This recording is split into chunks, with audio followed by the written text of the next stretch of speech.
From the Ticats Audio Network, this is Ticats Today with Brayden Neville. On today's episode, Ticats D lineman DeWayne Hendrix joins the show to break down signing in Hamilton this offseason, what he's looking to add to this Ticats defense, and gearing up for his first training camp in the black and gold. It's Friday, April 5th, 2024, and this is Ticats Today, one of the biggest acquisitions of the offseason for the Ticats. DeWayne Hendrix coming off one of his best seasons yet in the CFL. He's joining a bunch of other Argos who are making their way down the QEW to join the Ticats. His teammates Jamal Peters from last year, Brandon Barlow, Jordan Williams, all of them jumping ship along with him to play for Hamilton. And the 6'4", 270-pound lineman had 6 sacks last year, 23 tackles, an impressive year. And he's looking to pop off in Hamilton and have an even bigger season this year. And he joins me now to talk about it. DeWayne, good to get you on the show, man. How you been doing? How's the offseason treating you? It's been really good. Everything's been good. Just been working, training, eating right, getting ready for training camp. Where are you spending the off seasons? Where are you right now? So I was mostly spending the off seasons in Pittsburgh, but I'm down in Atlanta now, and I usually come down here maybe a month or two and up the training a little bit more down here. What does the training look like for you? Like, what's a day in the life of DeWayne Hendrix when he's getting ready for a CFL season? So basically, get up early in the morning, hit the gym. Right after the gym, we hit the field. And then right after the field, I usually either go to yoga or if I don't go to yoga, then I'll go to the just like this massage therapy type of place, good for the body. And I usually do that probably 5 times a week. What's the yoga? So when did you start getting into yoga? Because that's a little different. Now, some guys I'm hearing are getting into it, but when did you start? I started about 2 years ago, actually. Some of my friends told me about it. They were just like saying, like, bro, you need to at least try it. So I'm like, all right. So first, I just tried normal yoga, but then I got into the hot yoga now, which is a little bit more intense, but I love it. Yep. What do you find that has done for your body and your flexibility and being able to play? I would say it's definitely helped me out a lot more. Like, I don't feel as tight, like, mid-season. Because you keep doing the yoga, different techniques, it just makes your body feel more loose and more fluid throughout your movements. Are there any guys out there that you're training with that are playing in the league right now, or is it mostly just you? No, sir. I'm training with Brandon Barlow, teammate. Okay. One of my former teammates, Robbie Smith. Awesome. So Brandon Barlow is going to be coming to Hamilton as well, a guy that you know well. He's going to be playing on that D line with you. What can you say about Brandon, and how did that all come about for you both to come at the same time? Well, the crazy part about it, most people don't even know, me and him, we were actually roommates last year for the Argos. Okay. And then, but him, just an overall player, man, dominant guy, physical at the point of attack. He's a hard-working guy. Just anybody would want to play with him. He's that type of guy. Great defensive lineman. Were you guys talking to each other during the process of free agency? Were you kind of letting each other know where you were at in terms of where you might play? Absolutely. We was talking to each other probably at least once or twice a week, just letting them know, like, hey, I've talked to them, or I've talked to them, like, what are you thinking? But just keeping everything behind closed doors. Of course. And at what point did you realize he was also going to be going to Hamilton? So I realized that he was going to Hamilton probably later on, because at first he told me he had some interest, but I'm like, okay. Yeah. But then once he told me they were like really, really like, liking him, I'm like, man, this could possibly work out for the both of us. And then in the end, it actually did. And then the same thing happens with Jordan Williams and Jamal Peters. When you hear those guys are also coming, are you like, are we going to be the same defense as last year, just in black and gold? Oh, absolutely. I think even better. Yeah. Honestly, just with everybody coming over and the guys that they already had, I was just excited to get started. When you look at this Ticats defense from the guys that you played against last year, who are the guys that excite you the most that you're now on their team? I would definitely say Casey Sells, Leonard, Phillips, Jamal Davis. I could give you a whole bunch of names, but those are guys that I've just been watching throughout the last couple of years, and I'm like, these guys are dominant. Casey's going to be a guy you're going to be playing very closely with. What can you say about his game and getting to play with him? Just a dominant guy at the point of attack, physical, relentless, very, very good at run down and pass down. A lot of people say when they look at this D line that it could be one of the best, if not the best, in the league based on everything, the changes, the guys who are staying. What are your feelings on that? I absolutely feel that way. I feel like, we got a great D-line coach, Glenn Young, coming in, too, with a lot of experience. I Yeah. feel like just the guys that we got, as far as leadership, I feel like are going to be very good. And even the younger guys coming in, I feel like we're all going to get on the same page and get it rolling early. Mark Washington will be your defensive coordinator. What have those early chats been like with him so far? Talking to him, it gets me fired up. He's just one of those guys. He just wants to be able to let the D line cut us loose, let us get after the quarterback, not doing too many stunts, just pass rushing and getting after it. This Ticats team is going to have a lot of exciting players. On the other side, on the offense, Bo Levi Mitchell will be the quarterback. You won't be playing with him, but you'll have him on your team. But what can you say about having a veteran, a future Hall of Famer as the quarterback of the football team you're going to be playing for?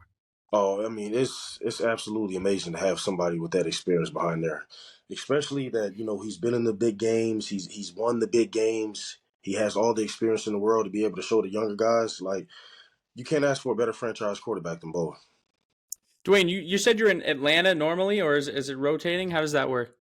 So normally it rotates sometime, or depending on the offseason and where the guys want to go. We might go to Florida, we might go to Arizona, but we picked Atlanta this time just because Yep. the pass rush specialist, this is where he was going to be located for this time of year. What are you doing on the downtime when you're not playing football? I know it's pretty much mostly football. What are you doing for fun out there, DeWayne? Well, I've definitely been keeping up with March Madness. Okay. Got championship games coming up, hanging out with some family, going to try new food places. Who do you got in March Madness? I have a future on Purdue. So who are you cheering Yes, for March Madness? I got Purdue, and I got Okay. South Carolina for the girls. Okay. Yep. South Carolina is a unique pick for the girls. Yes, I know This, this, most people they haven't really been like talking about them because yeah. Caitlin and Angel Reese, Yeah. but South Carolina is undefeated for a reason. What do you think about that matchup? I think that was probably the best women's basketball game, maybe the best women's sporting game I've seen in a long time. When Angel Reese and Caitlin Clark went at it, but I thought that was a great game. Oh, easily it was a phenomenal game. I mean, there's like some of that watching that game. I think it maybe 12.4 million views overall. Just Crazy. broke the records. That game was amazing. Definitely an It's amazing. it's great to see the women's sports thriving, and it's always fun to watch and see that. And I want to get back to the football talk here, a little bit away from March Madness. We have about a month and a half left. When are you touching down in Hamilton? When are you planning to come here to the city? I'll be in Hamilton actually May 1st. Okay. Yes, sir. I'm gonna get down there May 1st, get everything situated, and that's probably about a good 10 days out before training camp. So we'll just keep training, just getting everything in order before training camp. As we get closer to training camp, this will be your first time entering a training camp with the Ticats. Is there ever, I guess, any nerves when you go to a new team and you're going into a training camp in a new environment? It's mostly just you just want to show those guys you're hard working. I Yeah. mean, they may have heard this, they may have heard that, but all that's in the past now. This is your teammate, so Yeah. it's like you want to show up every day ready to work, and that's what I want to be able to show the team that I'm a hard worker and I can be consistent while doing that. What are the difficulties of going through a CFL training camp? Like, how careful do you have to be on the body? Because you're going every single day. Right. I would say you definitely the more you do it, the more you become a veteran, more Mm-hmm. experience you gain. But it's everything. I mean, mentally, physically, just preparing yourself. Not because you're not only going through training camp, but you're also progressing and getting ready for the season. So it's taking it day by day is everything. 24 hours. Just focus on 24 hours each day. Is there any bit of training you can do to get prepared for a training camp, or is Yeah. there nothing that really replicates it? I would definitely say if I had to tell a rookie, I would say make sure you run and make sure you eat right. Mm-hmm. Those two things alone will help you a lot. There's a lot of guys on this Ticats defense that were here last year that were leaders, but they're no longer going to be here. Simone Lawrence, you look at guys like Jameer Thurman. Do you see yourself stepping into more of a leadership role or being able to be one of those leaders on this defense, even though it's your first year with the team? Absolutely. I feel like I want to be more not just a vocal leader, but a guy that's gonna show up and a guy that you can count on. Yeah. More so that kind of leader. But absolutely. Last season, out of nowhere, you had 6 sacks, right? Like, Yeah. I mean, I get it. You were getting more minutes and this and that, but you had 6 sacks last year. Was there anything you did that helped allow you to be more successful at getting to the quarterback?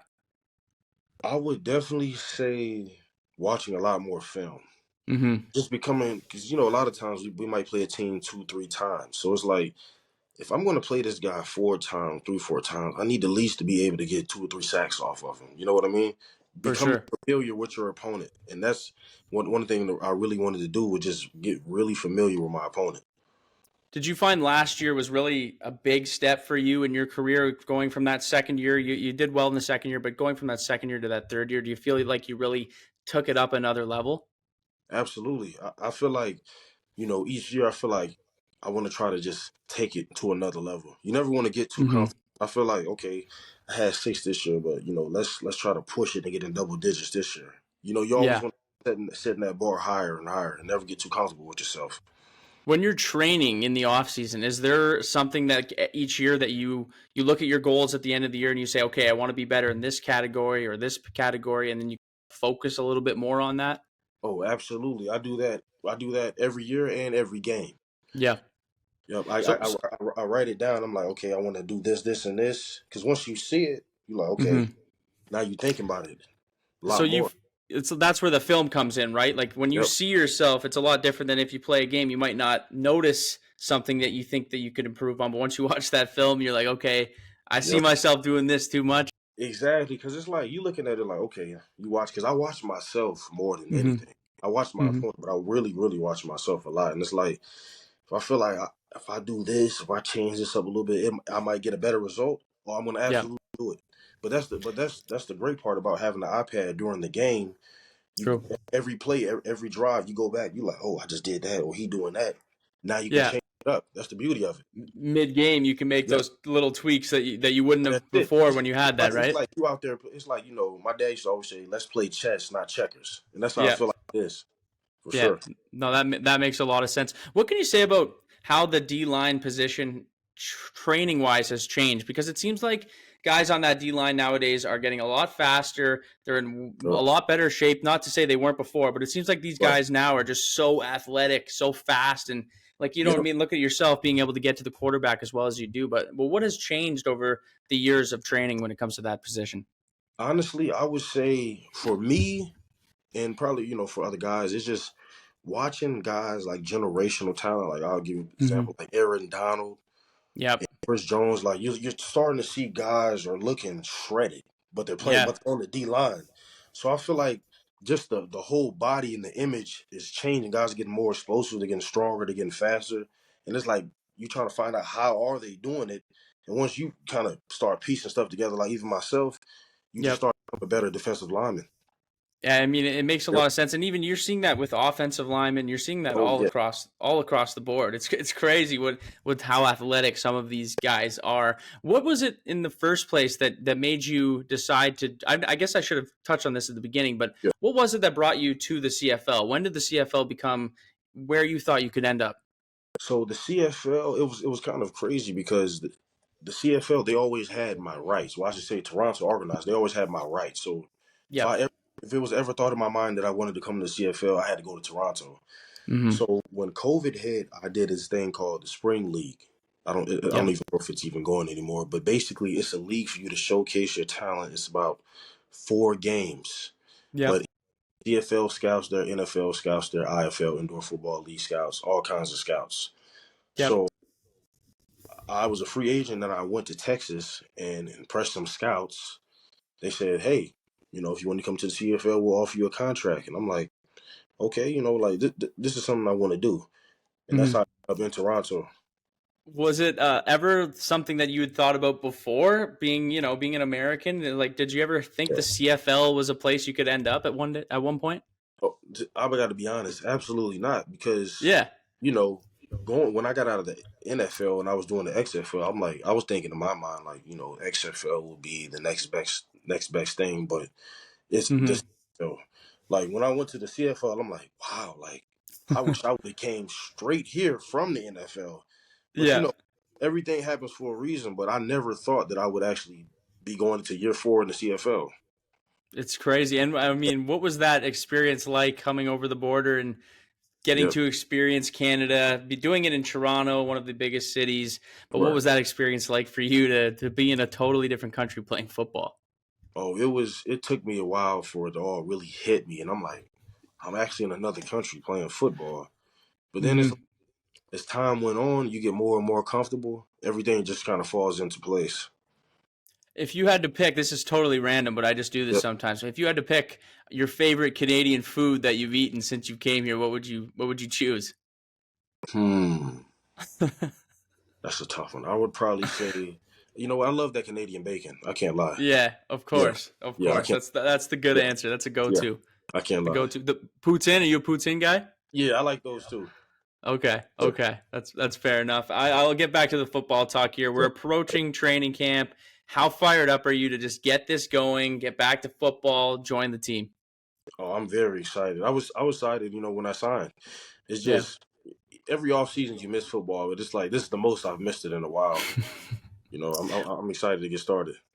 DeWayne, I'll leave it at that, man. I'm so glad to see you in the black and gold, and hopefully we'll see you here at training camp and raring and ready to go in the next month and a half, man. So I'm very excited to have you, and we're looking forward to seeing you play some football. Absolutely, absolutely. Thank you for having me.